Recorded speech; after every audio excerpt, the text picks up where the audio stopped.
You know, there's a very known professor in New York City whose name I'll omit, and I always love mentioning his story because he struggled with faith for a long time, and he always talks to people about this. And he was an atheist, and he came back to Islam, and he says, I read a line from Muhammad Iqbal, and it just shut me down, and all my research was finished, and I said, there's no running from this. Muhammad Iqbal, rahimahullah, he says, sure, you can deny God, but how do you deny Muhammad? Alayhi salatu wassalam. In other words, sure, you can be immature and say, I'm not going to believe in something I don't see.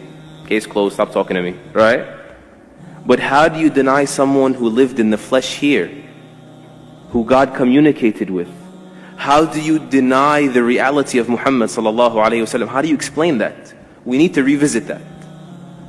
How does a man get born in a vicious environment, alayhi salatu wassalam, and he becomes this beautiful, soft, delicate, bashful, merciful person who was content when people couldn't even be patient, and was merciful when people couldn't even be just.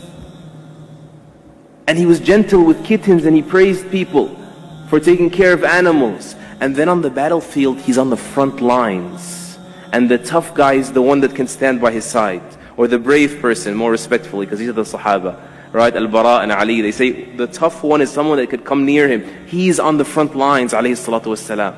How do you explain someone who's like that, of valor, and then he stops the army, as Ibn Mas'ud says, or he says we were on a travel, and he says, who scared this pigeon regarding her babies? Who took the babies away? How do you explain that?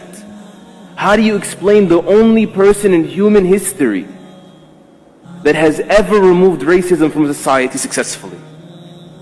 And I think you know it's alive and well in the United States. The only person in human history that has ever removed alcoholism effectively, that has suffocated the institution of slavery until it dwindled and people benefited from their freedoms and enjoyed them.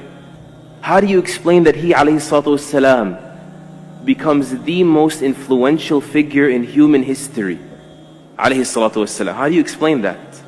We need to come back and find shelter in these things. There's only one explanation. There's only one logical explanation.